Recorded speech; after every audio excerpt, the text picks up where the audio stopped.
kutaanuma guyyaa irraatiif nuu kenname sagalee Waaqayyoo wangeela gooftaa keenya Yesuus Kiristoos Yohaannis kan barreesse boqonnaa 6 lakkoofsa 11 hanga 15 isa jiruudha.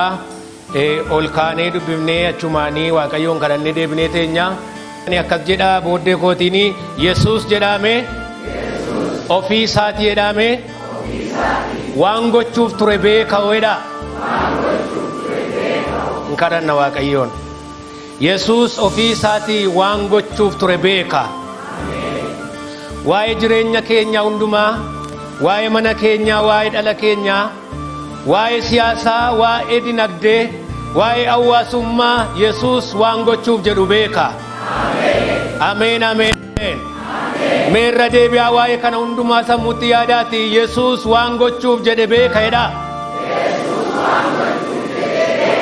Ameen. Inni immoo waan gochuu barbaadu sana hin godha. Inni Yesuus jedhe hin mo'a. Inni Yesuus hojjetu hin caala. Inni Yesuus murtoo godhe hojjechuuf jedhe sun hin caala.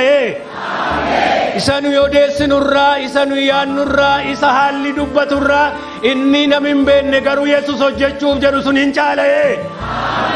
Waan namni tokkoyyuu quba hin qabne, waan namni tokkoyyuu hin beekne, waan eenyuyyuu hin yaanne Yesuus gochuuf jedheera.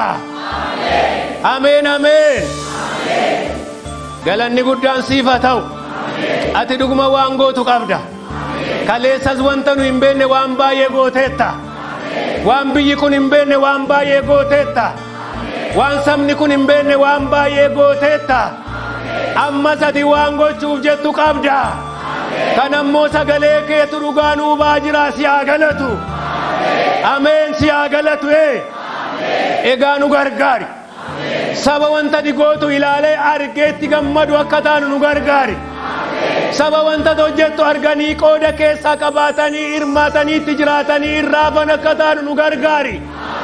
Saba eebbati fiduuf jettu keessaa hirmaatan akka taanu nu gargaari. Iji saba kanaa habanamu. Gurri saba kanaa habanamu. Sabni kun amantii isa dhugaatti qabamee jiraatu. Jireenyi saba kanaa jireenya jijjiiramaa haa ta'u. Jireenyi keenya jireenya dhugaa ati jaallattu haa ta'u. Sagalee keenya nutti dubbadhu. Maqaa gooftaa keenya fayyisaa keenya Yesuus Kiristoosiin ameen. Nooraa uffadha. Sagalee Waaqayyoo ammaa kana jechuma amma kutaa kanarra jiru giddugaleessa godhannee akka mata dureettiin ilaalla. Yesuus ofii isaatii waan gochuuf jedhe beeka ture yoo isa jedhu sana. Iddoo kanatti kutaa kana keessatti kan nu ilaallu Yesuus akka inni gara qoomniitti ba'uudhaaf yookiis qobaasaa turuudhaaf yeroo inni itti yaade akka ture akkuma Yohaannis asitti barreesse Maatiyoosis boqonnaa isaa 14 lakkoofsa 13 amma 21tti yaada kana akka hubatetti ibseera. Innis akka yaada isa hafuurri qulqulluun isa gargaaretti Maarqoosis akkasuma boqonnaa 6 lakkoofsa 30 kaasee yaada kana kaa'eera. Luqaasis akkasuma kaa'eera. Warri wangeelota barreessanii hundumti isaanii rifeerri wal kaaniiru, riferaansii wal kaaniiru. Agaruu akka yoo hunduma isaa dubbistan wal qabdanii yaada akkaataa isaaniif ifetti kaa'an hundi isaanii jechuudha. Garuu ergaan isaa tokkichuma. Egaa haalli yeroo sana ture haala yeroo sana kan ibsu lakkoofsa 3 irra kan jiru Yesuus gaafa bartoota isaa wajjin gaara dirree tokkotti ol ba'ee taa'e yeroo sana ayyaanni Faasikaa yookiin yeroo sana Faasikaan ayyaana warra Yihuudootaa dhiyaatee turedha. Kuni waan taate yeroo sana haala yeroo sana kan ibsu kutaan kuni yeroo ayyaanni dhiyaatee turedha jechuudha. Ayyaanni kun immoo naannoo sanatti baay'ee beekamaa ta'uu isaati. Akkasumas immoo ayyaanni Faasikaa dhufuuf jedhu kuni inni ammaa kun immoo akkaataa aaraadha. Maaliif yeroo itti Yesuus Kiristoos itti fannifamu, yeroo itti Yesuus Kiristoos dabarfamee itti kennamu waan ta'eef kutaa kana keessa taa'e malee afaanumaaf yookiin cal jedhee mataa'uu waan qabuuf taa'e utuu hin ta'in haala yeroo sanaa ibsuudhaaf kan hundumti isaanii warri barreessanii yaada kanatti fayyadaman jechaadha. sababiin isaa haalli yeroo sanaa egaa rakkinni as adeemaa jira. Warri Yihuudootaatiif immoo ayyaanni isaanii immoo dhiyaataa jira. Kun immoo seenaa guddaadha, biyya sana keessatti beekamaadha, baay'ee itti yaadu, baay'ee ayyaaneffatu. sababiin isaa guyyaa itti seenaa biyya Gibxiitii ba'anii hojii Waaqayyoo hojii guddaa isaaniif hojjete warri Yihuudootaa itti ayyaaneffatanidha jechuudha. Kanaaf yommuu kana Yesuus egaa tokko dabarfamee kennamuun isaa itti dhiyaateera. Barsiisa baay'ee irra ture. Wantoonni tokko haalli situationii yeroo sana ture kuni yeroo Yohaannis Cuuphaan itti dabarfamee kenname akka ta'e immoo warri kaan Maatiyos immoo yaada kana ibseera. Inni dabarfamee kennamu mormi isaa irraa cituu isaa sanas Yesuus dhagayeera. Bartoonni Yohaannis dhufanii itti himanii inni isa kanas dhagayeera. Kanaaf gara gaaraatti ol ba'ee xinnoo ishee boqochuu barbaade jechaadha. Yeroo sana akka namummaatti yeroo tenshiniin keessa jiru waan tureef. Kanaaf waa lamaatu iddoo sanatti Yesuus barbaade. Tokko gaaratti ol ba'ee iddoo qoomniitti ol ba'ee maaliif hojii tajaajilaa hojjechaa ture.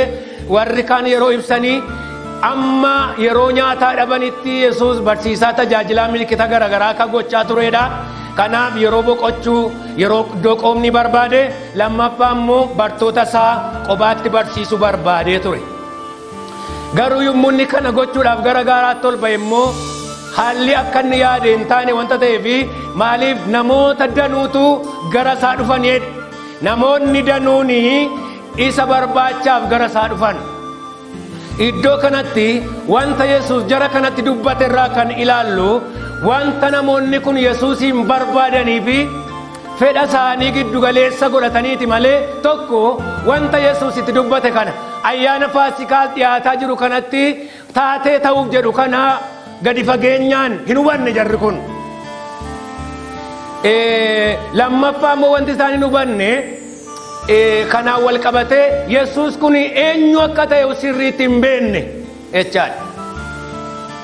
Kanaaf akkuma nama tokkootti, akkuma nama tajaajilaa tokkootti, akkuma raajii tokkootti, akkuma nama biyya sanaaf Waaqayyo kaase tokkootti yaadu malee namootumti warri itti amanan iyyuu gadi fageessanii itti namanne, warri kaan immoo akka waan biraatti iyyuu isa yaadanii, akka nama mormitu mootummaatti iyyuu isa yaadanii, yookiis immoo akka nama hafuura biraatiin geggeeffamuutti amantii warra Yihudootaatiin mormuttis isa yaadanii waan baay'eetu maqaa baay'eetu itti kenname. Kun maal agarsiisa egaa? Namoonni warri duukaa yaa'anis isa hin hubanne, namoonni hawaasi naannoo sanaas isa hin hubanne. Kuni baay'ee wanta rakkisaaf ulfaataa ta'e jira wanta ta'eef Yesuus qoomni itti bartoota isaatti gadi fageenyaan waa'ee mootummaa Waaqayyoo himuu barbaade jechaadha. Waaqayyo sammuu keenya nuuf habanu. Mana Waaqayyoo dhufuuni yookiis mana Waaqayyoo keessatti tajaajiluuni ga'aa miti. Maaliree kaayyoo maaliif akka tajaajilan hubachuu, maaliif akka kiristaana ta'an beekuun baay'ee barbaachisaadha.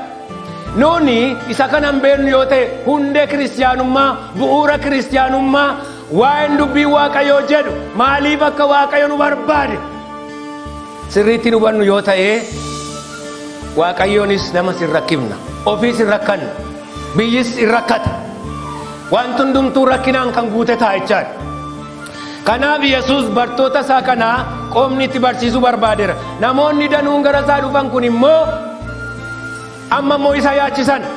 Kanaaf warra gara isaa dhufan kana isa hin hubanne maaliif isin milikkita argi, milikkita danuu waan arganiif isa duukaa akka bu'an dubbata. Kanaaf ofirraa ari'ummoo hin barbaanne.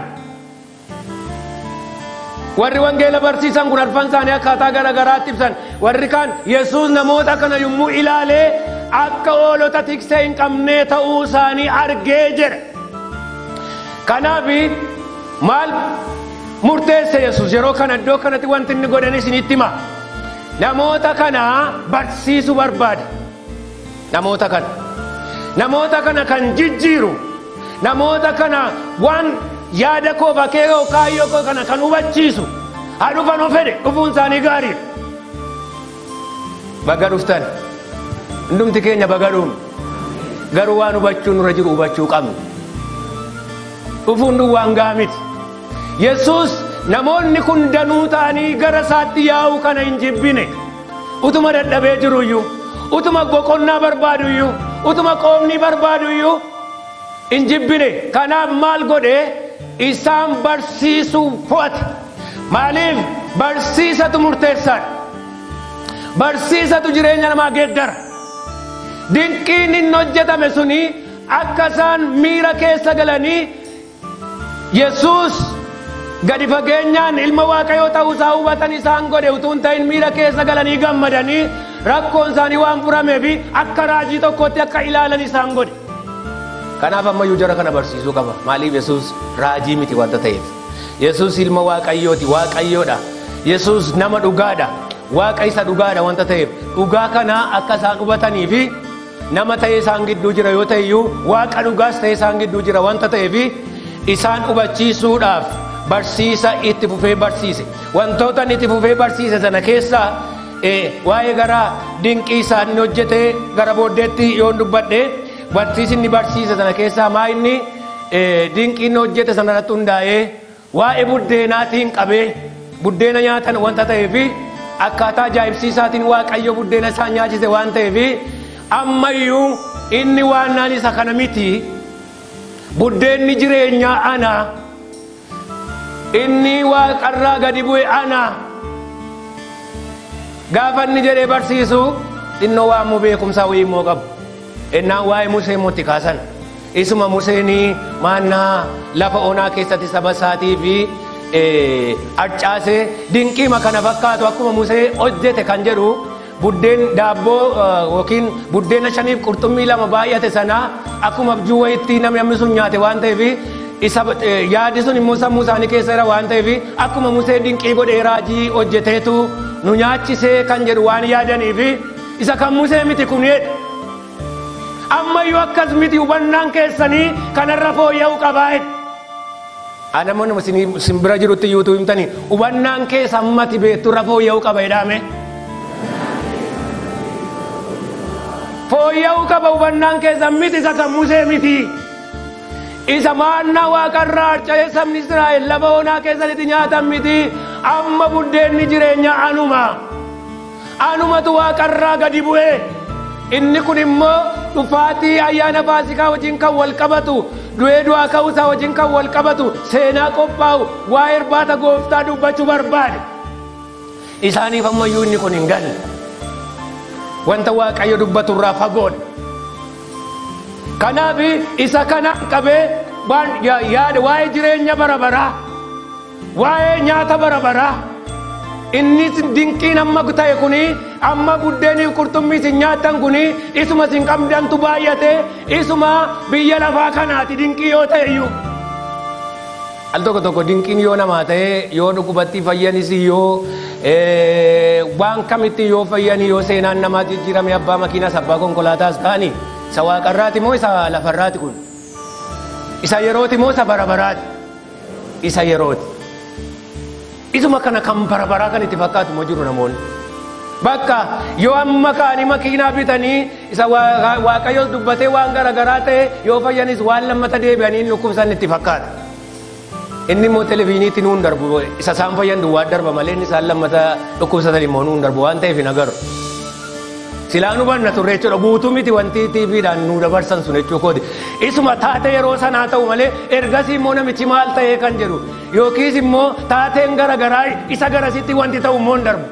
Maaliif wanti ittiin qulqullooftee bareeddee dhiyaatti maaliif gabaadhaan wanta taateef lamaan isaa wal keessa jira. Hojii Waaqayyoo sin dubbatama gabaanis jira jechaadha. Maaliif televiziiniin yommuu ilaalamu yommuu sabiskiraayib godhamu yommuu laayik godhamu inni birrii gasha. Kanaaf bu'aa kanas qaba sanatu gadheedha waan hamaadha jechuu koo utuu hin ta'in maaliin isiniin jechuu barbaade isa gaggaarii duwwaatu dhiyaata achiin jechuu kooti. Wanta rakkisaa baay'eenis immoo jira. Egaa dinqiin asitti Yesuus hojjete kuni inni ammas buddeen isin nyaachise kunedha. Yesuus buddeen nyaachiseera.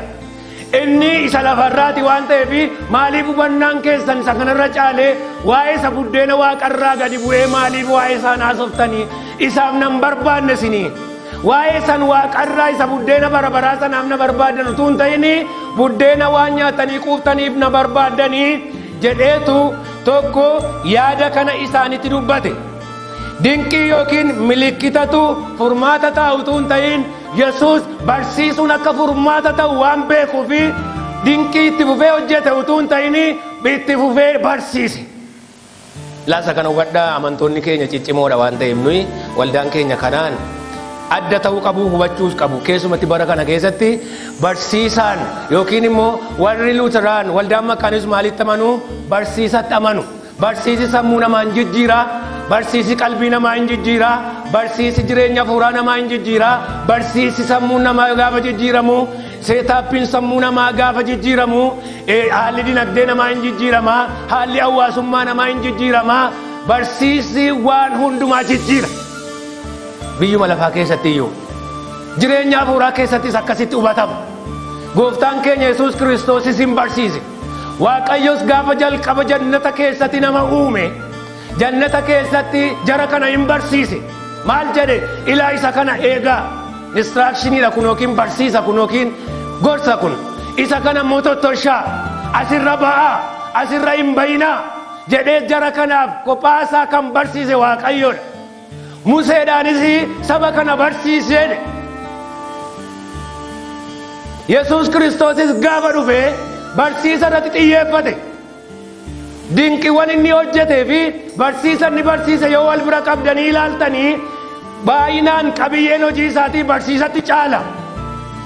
Kanaaf barsiisuun furmaata akka ta'e waan bareef Yesuus jara kanaa akka inni barsiise hubanna wanta ta'eef barumsa irratti akka xiyyeeffatan amantoonni keenya barachuu irratti barumsa waldaan keenya kennitu karaa adda addaa kan tajaajilaa, kan duuka buutummaa, kan amantii cimsuu, kan waan garaagaraa, kan maatii, kan waan baay'ee jira gaammanaa waan jiru malee wanta jiru kana hundumaa irratti iyyafatanii xiyyeeffatanii utuu bartanii baay'ee barbaachisaadha. Inni lammaffaan dinqii Yesuus iddoo kanatti hojjete tokko rakkina nama hundumaaf furmaata waliigalaa kan fideedha. Personaalii miti. Nama tokkoo fi kan abaluu hidhee waan godhe hin qabu. Garuu iddoo itti kana godhes jira. Garuu iddoo kanatti Yesuus rakkina waliigalaa hiike. Waaqayyo rakkoo keenya isa waliigalaa nuuf hiiku. Amma isa waliigalaatu cimaa natti fakkaata wanta ta'e. Waliigalatti wanta jiru. Namoonni suni baay'atanii dhufanii rakkoon hundumti isaanii yeroo sana qabanii waa'ee nyaataati. Waa'ee nyaataati. Maaliif? Yesuus egaa murteeffateera barsiiseera waan ta'eef barsiisa dheeraa waan barsiiseera iddoo kanatti. Kaataa warri barreessan ibsanitti. Yeroo dheeraa fudhatee guyyawwan guutuu fudhatee isaan barsiisuudhaan waan murteessee fi egaa wantattiin nyaataniis baraniiru waan ta'eef dinqii isaas jaallataniiru waan ta'eef immoo taa'aniiru. Yoo dhugaan sun isaanii galuu baate iyyuu yoo dhugaa san hin hubanne ta'e iyyuu tokko Yesuus milikkitoota adda addaa hojjeteera waan ta'eef waan dubbataa laata kan jedhan jiru. Namoonni irra kanaaf dhufan yoo jiraatan egaa Waaqayyo dubbateera ameen. Waan kanaaf barsiisa dheeraa ta'anii dhaggeeffatan. Kanaaf Yesuus wanta tokko argee jarri kun akka isaan dadhaban akka isaan beelaan maaliif akkuma ifutti immoo irratti iddoon sun xinnoo magaalaa irraa hiixuudha. Lafa onaadha humtuun jiru lafa shaayee buna dhugan kan jirre. Kanaaf lafa onaa kana keessatti maaltu ta'a kan jedhugaa namoota yaachise. Kanaaf egaa inni tokko furmaata waliigalaa kana Yesuus fide inni lammaffaan immoo haala sana qabeetu waa'ee jireenya barabaraa isaan barsiise. Egaa asitti wanti Yesuus hojjete kuni yookiis immoo dinqii inni hojjete kana namoonni suni akka hubatanii fi dursee garuu wanta Yesuus jara sana hubachiisuu barbaadetu jira. Yesuus waan gochuuf ture beeka. Garuu maal jedhee maal goona waa'ee jara kanaa jedhe. Fatanaa jechuun ishee fatanaa xinnoodha isheen kun ishee qormaata yookiin teessee yookiin ishee battalleedhanii waan gochuuf jedhu beeka. Garuu Filiiphoosiin immoo keessumaa gaafate tarii Filiiphoos yaaddaa irraa laata. Hunda isaanii caalaa Filiiphoosii maaliif ergamoota warra kaan keessaa Filiiphoosii amma jara kanaan maal goonaa jedhe. Filiiphoostu taa'ee barsiisa isaa dhiisee maal jedheetu waa'ee jara kanaa yaada jechuudha. Asuma ta'anii maddii isaanii waan na dhaggeeffatan fakkaatanii waan biraa kan yaadan waan inni bada. waa'ee qaala'insa si'anaa kana wangeela dhaggeeffatu fakkaatu gaa natti tola yeroo isaan akka jedhani garuu namaan biraaf yaadan hin beeku. Filiiphoosii waa malee Yesuusii Filiiphoos maal goona jedheen gaafanne jiru barsiisonni tokko barataan kilaasii keessa yommuu ni fajjaa'u ittiin gaafa jedhanii egaa lafa jiru wallaalaa jechaadha. Amma gaafa Filiiphoosiin Yesuus gaafatu maal jedhe Filiiphoos asuma irratti yoo kutaa sana dubbisne Filiiphoosiin gaafate maal jedhe waan jarri kun nyaatan eessaa finnaa jedhee gaafate naani kan ammoo Filiiphoos waan Filiiphoos jedhu ilaaluu fi itti dubbatee Yesuus ofii isaatiin waan gochuuf ture beekao kan irratti Filiiphoos deebise yaadinnaa isa dhuguma yaada keessa ture jechuudha. Meetii 200 iyyuu tokkoon isaanii xinnooti waan meetii 200 hin binne iyyuu meeqa akkam godhu san jiru yaadaa jira jechuudha. Bakka sirrii Yesuus argateera. Yesuus na argateera dhaame. Yesuus argateera. Filiiphoos waan birrii meeqa hin binne jara kana qallamnaa kan jedhu yaadaa jira waan ta'eef tafii afaan isaa keessa wanti ba'e maa inni meetii 200 iyyuu nyaati kun yoo bitame jara kana xinnoo ga'uu hin danda'ii.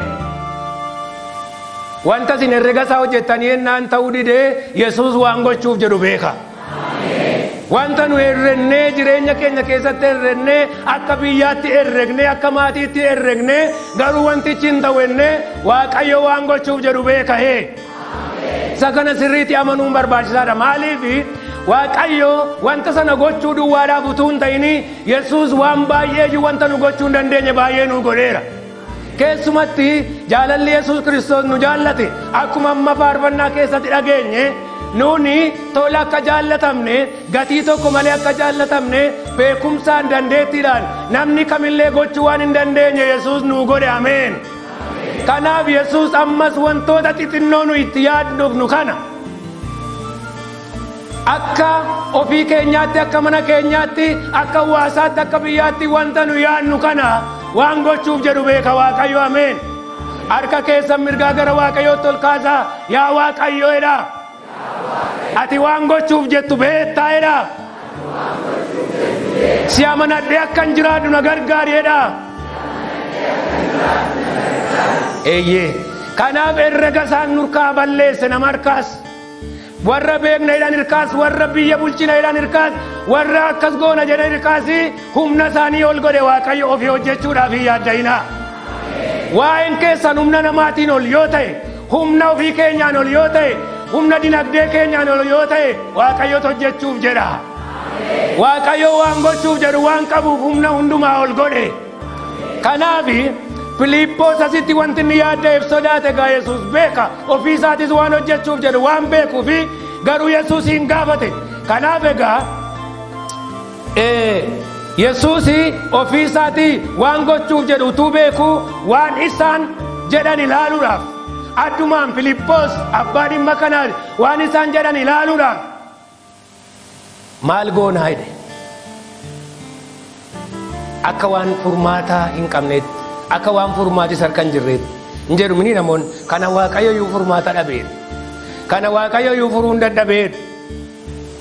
Kana Waaqayyo iyyuu hiikasaa wallaale fakkaataa jedhu hin wallaalle beekaama dhiise. Jedhame hin wallaalle beekaama dhiiseedha. Waan wallaale hin qabu Waaqayyo dhiisuu immoo hin danda'a. Namni Waaqayyo maaliif dhiifte jedhu immoo hin jiru yoo jettan immoo maal goota. Namni Waaqayyooti dubbatu hin jiru. Fedha isaatiin jaalala isaatiinitu abbummaa isaatiin akka isatti dubbannuuf nu eeyyame malee namni Waaqayyooti haasa'uu danda'u iyyuu hin jiru ture. Garuu Yesuus Kiristoos balbala banee Waaqayyooti akka nu haasa'uu dandeenyu nu taasise. Kanaaf Waaqayyo waan gochuuf jedhu waan beekuuf ofii isaatiin waan hojjechuu barbaadu waan qabuuf haala hundumaa haala namaatiin dandeettii namaatiin ogummaa namaatiin ol taasise jechuudha. Kanaaf amma warri aangoo qabna jedhan yeroo tokko nuyyuu aangoo nu dhabneedha. Warri qabeenyaa qabu jedhamanii qabeenyaan isaanii isaan gargaaruu dadhabe. Warri beektota jedhamanii beekumsi isaanii wanta isaan yaadan sanii isaanii gochuu dide. Hunduma isaa Waaqayyo harka namaatti hin laanne. Kanaaf akka namni isa amanatu waan barbaaduufidha kan Waaqayyo kana godhe. Kanaaf kutaa kanarraa wanti guddaan nu yaada Yesuus Kiristoos irraa barannu isa kana. Waan ofii gochuuf jedhutu beekuu nama laala. Waan ofii gochuuf jedhutu beekuu calluma nama jalaa'e. Al tokko raajonni hin qoramu kana warri raajii dubbatanii warri kadhatanii warri sagalee dhaga'anii waan tokko irratti sagalee dhaga'uu barbaadu hin dubbatu Waaqayyo garoochi irratti hunduma isaa irratti dubbatame. Kanaaf wanti hin dubbatus jira wanti inni immoo dhiisus jira waan ofii isaatii gochuu barbaadus qaba Waaqayyo. Kanaaf iddoo kanatti waan gochuuf jedhu sana waan bartoota isaattuu hin himne waan baay'isee nyaachisaan jenne Yesuus. Waan yaaddayinaa furmaata akkasitti kennaa jedhee hin jenne Yesuus. Gaafuma hojjeta. Gaafuma ka'usii ka'a. Utuma inni siif hojjetamu agarta. Dhimmichi oduu isaa utuu hin ta'in utuma inni raawwatamu agarta. Kun raajiidha abbaa beekuuf. Abbaa dhimma qabuuf kun raajiidha. Dhimmichi oduu isaan nageessu garuu wantichi sii ta'eedhuma raawwatameedhuma agarta. Ameen. Akkasitti raajii dubbachuun hin jira jechaadha. Maaliif Yesuus Kiristoos qo'a kanan godha jedhee bartoota isaatti kophaatti waan hime hin qabu. Raajotatti waan hime hin qabu. Isin wanta raajotaan nageessan eeggattu wanti raajonni hin dubbanne Waaqayyo kan inni isinii godhuu jira. Isin saaffattanii eeggachaa jirtu isin saafamin Waaqayyo wanti inni godhu iyyuu jira. Akkuma isin jajjabaattanii waan xinnoo isin itti meerata. Abdii isin akkasiin hin kutanneef jechaadha. Maaliif yaada keessanii akka isin isa barbaaddu waan ta'eef Waaqayyo la buddeen barbaacha dhufa waan ta'eef buddeenicha isin dhowwanne Yesuus. Waan isaan barbaadan buddeen sanas nyaachiseera. Raajii dhageenya jajjabaachuu barbaanna waan ta'eef raajiinis nu dubbatameera. Ameen. Kan hin dubbatamin iyyuu Waaqayyo kan inni hojjetu waan guddaatu jira. Ameen. Mana keetiif dhala keef jireenya keef raajonni kan hin argin kan Waaqayyo warri isa jaallataniif qopheesse gurri namaa hin nageenyeedha. Ameen. Waan gurri namaa hin nagayin waan namni sirratti eegaa hin jiraatin akkuma tasaa wanti gaariin jireenya keerra mana keerra bu'u jira. Ameen. Ameen. Kun dubbii Waaqayyooti. Kanaaf lafa onaa kana keessatti maaltu taa'edhanii yaadan garuu inni lafa onaa keessatti waa gochuu danda'u har'ayyuu jira. Isa kana gararraatti iyyuu waan hojjetus qaba Waaqayyo. Ameen.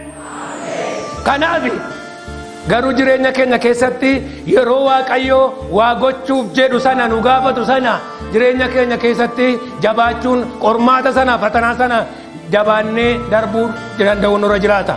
Waaqayyo Abrahaamiin iyyuu wanta inni jedhu laaluudhaafitu ilma keessa jaallattu kana naa kennime. Waan inni jedhu laaluudhaaf malee dhuguma kan hin qalee Abrahaam seenaan akkasiin jedhu garuu waan Abrahaam jedhu laaluudhaaf. Abrahaam nama amantii isaatti baay'ee cimaadha. Gocha inni godhe sanatti dabaleanii Abrahaamiin yeroo hundumaa kan dinqisiifadhu Saaraa wajjin hin haasa'u. Waaqayyo akkas nuun jedhee yeroo baay'ee waa'een Waaqayyo haadha manaaf abbaa manaa gidduutti iyyuu adda addummaa yookiin immoo hubannaan garaagarummaan jiraataa kan jedhu na yaachisa. Maaliif namni amma hubannaa isaatii yaada. Maaliif Abrahaamii atariiti yeroo sana dhimmichi kallattiidha isa laallata mucaa kana immoo kan miixatee da'e immoo Saaraadha mitiire. Daamu yeroo baay'ee mooliin mucaanii daamu haadhatti waamamuu qabu kan jedhu jiru. Nutu baay'ee duuba rakkataa jiru. Inni immoo naachuraaliidha maal goona gaa. Duusiitti waamamaniif hin jibbinu garuu maaliif kan baay'ee duukaa rakkatu kan duukaa miidhamu nuyidha. Maaliif abbaatti waamamanii kan jedhan warri manaa ka'uu na gaafatanii roonaa. Ani hin beekaa achi maal dhufee hin jedhan nutu isheedha waamame nan jibbaa dhuguma isheetu duukaa rakkate yooti. Maaliif baay'ee iddootti kennu. Saaraan baay'ee Abrahaamiin caala mucaa kanatti iddoo kennuu dandeessi.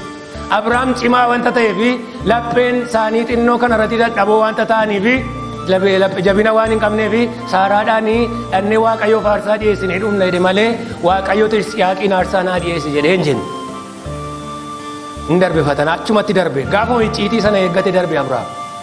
Kanaaf yeroon akkasii jireenya kiristaanummaa keenyaa keessatti jira. Gadi fageessinee icciitii jireenya kiristaanummaa baruun nurra jiraata. Faarfachuurra kan darbe waamamanii raajii ta'urra kan darbe geggeessaa waldaa ta'urra kan darbe luba ta'urra kan darbe dhoksaan kiristaanummaa jireenya keenya keessatti baay'ee gadi fagaatee nuuf ifuuturra jiraata. hubachuu qabna.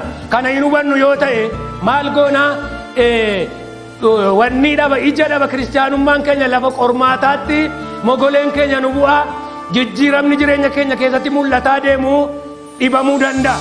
Kanaaf Abrahaami qormaata kana darbe Waaqayyo isa ilaaluudhaaf wanta inni godhe. Waaqayyo biyya keenya ilaaluudhaaf wanta baay'ee cufe. Waaqayyo maatii keenya ilaaluudhaaf wanta baay'ee cufeera ta'a. Waaqayyo akka dhuunfaatti nu ilaaluudhaaf wanta baay'ee wantoota nu duraa callise qaba. Garuu inni waan godhu beeka. Mee warri dhimmoota qabdan inni waan godhu beeka jedhaa. Dhimma keessan sanas yaadadhaa. Isuma irratti waa godhaa Waaqayyo. Akkasuma fakkeenya tokko yoo nuti isinii dabalee waa'ee Iyyoob. Jireenya Iyyoob Waaqayyo waan godhu beekaafitu dabarsee kenna. Seexanni iyyuu hin beeku. Seexanni waan tokko beeka. Jireenya Iyyoob Waaqayyo itti kennuusaa, miidhuusaa, qabeenya isaa akka inni rukutu Waaqayyo eeyyamuusaa beeka malee jireenya Iyyoobii inni duraa rukutu sun dachaa ta'ee fi deebi'aaf ta'uusaa utuu beeke seexanni hin godhu ture. Isa Iyyoob 1,000 qabu Waaqayyo akka inni 2,000 godhee kennuuf seexanni beeka utuu ta'e isheema 1,000 kanaan haa taa'uudha malee hin rukutu ture seexanni.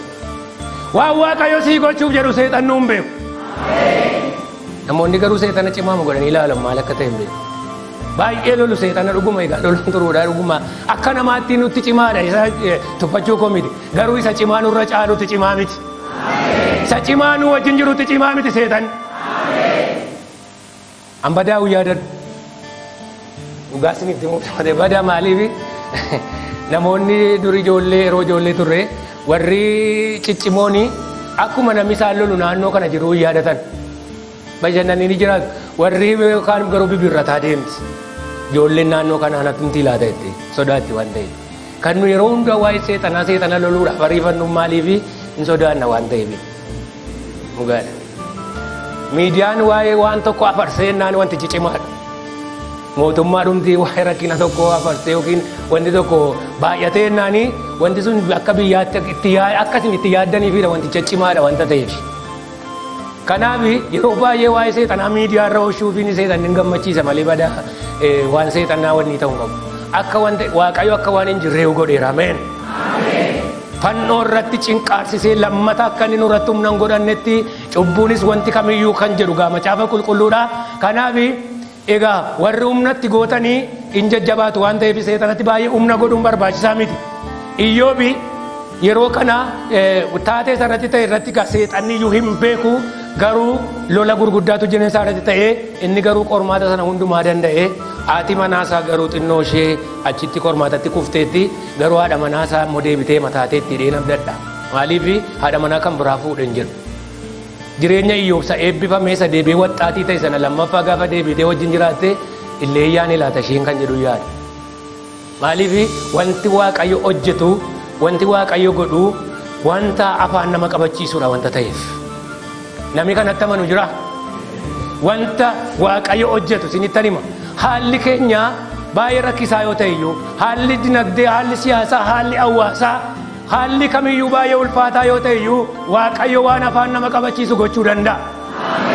Jireenyi keenya garuu Waaqayyoon amanuu, Waaqayyoon duukaa deemuu qaba malee waan biyya lafaa kana afarsuudhaan isa duukaa deemuudhaan haala akka biyyi lafaa yaadutti yaaduudhaan wanta biraa waan nama ol kaasuu dhiibne Waaqayyoon duwwaa ol kaafnu Waaqayyo waan gochuuf jedhu beeka. Waan namni dadhabe kana, waan abbaan humna qabu dadhabe kana, waan qabeenyi dadhabe kana, waan beekaan dadhabe kana Waaqayyo waan gochuuf jedhu beeka. Kana galaati warra mana jiranitti himaa. Kana yommuu namoonni waa'ee rakkina garaagaraa haasa'an dhiisaa Waaqayyo waan gochuuf jedhu beekaadha. Wanta furmaata dhabe yommuu haasofnu furmaata dhabuusaa beennee garuu Waaqayyo bira furmaati jira jennee Waaqayyo waan godhu beeka jechuu danda'u nurra jiraata. Kanaaf namoonni kan akkasiin qabattan nan barbaada. Kanumadha waan biraa waan haasa'an hin qaban namoonni baay'een sagalee Waaqayyootti itti amanuu nurra jira malee. Amma nami cimaan Waaqayyo waan gochuuf jedhu beeka jedhee kanuma barreessee fudhatee galee balbala mana isaa yoo kaate, kanuma barreessee fudhatee galee lafa ciisicha isaa yoo kaate, kanuma jireenya isaa keessa laphee isaa keessa immoo yoo kaate Waaqayyo waa isaa agarsiisa. kana baay'ee kana akkasin kana gootanii fi akkaataa baay'eedhaan isinii ibsuu barbaachisaa laata. Inni sun immoo kennaa adda biraa barbaada. Garuu dhugaadha. Sagalee Waaqayyooti. Waan Filiiphoos iddoo kanatti yaaddee sodaateef Yesuus waa godhee agarsiiseera. Kanaaf wanta nuyi furmaata dhabe hiika dhabe jenneef Yesuus waa godhee nu agarsiisa. Sirriitti ameen. Yesuus mana keenya keessatti waa godhee nu agarsiisa. Inni waa godhu kun immoo jireenya keenyaaf waan nu barsiisu waan nu hubachiisu ta'ee jireenya isa barabaraatiif iyyuu abdiin akka caalaatti nu keessatti jabaatu amantiin akka nu keessatti horu nu godha. Ameen. Waan calluma jedhee qilleensa ta'e hafu nu godha miti Waaqayyo. Waan nuyi caalchisneetti Waaqayyotti amannu mana keenya keessatti hojjeta. Biyyuma lafaa kana keessatti mana Waaqayyo jireenya namaatii waa hojjechuusaa mana namaatii waa hojjechuusaa sun immoo waan lafarraa duwwaadhaaf itti gammannee kan himnu tuun ta'in caalchifnee isa barabaraa sana akka amannuuf kan nu gargaaru ta'a. Ameen. Malee waanuma biyya lafaa kanaa fudhatanii warra deeman ta'uu nurra hin jiraatu. Al tokko tokko yoo agartaniitu ta'ee namoota hin amaniniif dinqiin hin ta'a. Hin fayyu namoonni kiristaanan ta'in dhukubatti hin fayyu. Namoonni kiristaanan ta'inii taateen namoota adda addaatiif ta'uyyuu hin ta'aaf. An amantiin koo akkasi kan jedhan jiru wanta isaaniif ta'ees yookiin kan isaaniif ta'u yommuu dubbatan kun eenyuufuu waan ta'udha. Kan kiristaanotaa garuu adda. Waaqayyo lafarrattis jireenya keenya waan barbaachisu hin godha. Ameen. Isa kana duwwaan mootuu hin ta'inii gochaan Waaqayyo nuu godhu kuni barabaraan isaa wajjin akka hafnu kan nu taasisuudha. Kan isarraa nu fageessu hin ta'u jechuu kooti. Kan hojii manaa nuu ta'ee kan rakkina nuti ta'e deebi'ee eebbi keenya rakkina nuti ta'e mana Waaqayyoo irraa nu fageessu tuun ta'inii eebbi keenya isa barabaraa sanaaf isaa wajjin akka hafnu kan nu taasisuudha. Ameen jettu. Kanaaf jireenyi keenya karaa lachuuyyuu eebbifamaadha. Yesuus namoota kana hin barsiise. Jireenya hafuura isaanii eebbise. Qalbii isaanii eebbise. Lubbuu isaaniitti hafuura isaaniitti deebise. Foon isaaniis hin beelessine Yesuus. Manas jireenyas hin kenna Waaqayyo. Ameen. Waan hundumaatu harka Waaqayyoo keessa jira. Ameen. Kanaaf waan tokko isinitti himee xumura. Faarfannaa tokkotu jira. Harki namoota gara biraa eegaa Waaqayyo garuu sumaanidha hiika. Mee jedhame hundumti keessan al tokko duwwaa.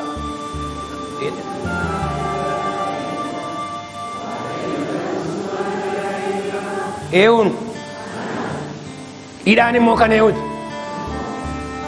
Kana taatan sirrii taatanitti bakka hidhaa keessumatu hiika. Waaqayyo suma keessaan si eebbisa. Waaqayyo jireenya keef kan ta'u suma keessa kaa'e. Nama biraan abdatinaasi. Jireenyi keenya Waaqayyo waan nu barbaachisu nu keessa kaa'e. Wanti nu keessa jiru kun addunyaa kanayyuu waan ga'udha. Waaqayyo namoota baay'ee keessa badhaadhummaa guddaa eebba guddaa kaa'ee ofirraa hafanii addunyaa kana kan gargaaran irra jiru. Kan isin beektan kan hundi keenya beeknu. Namooti eessaa bahe isaanuma keessaa bahe. Isi keessas jira. Ameen.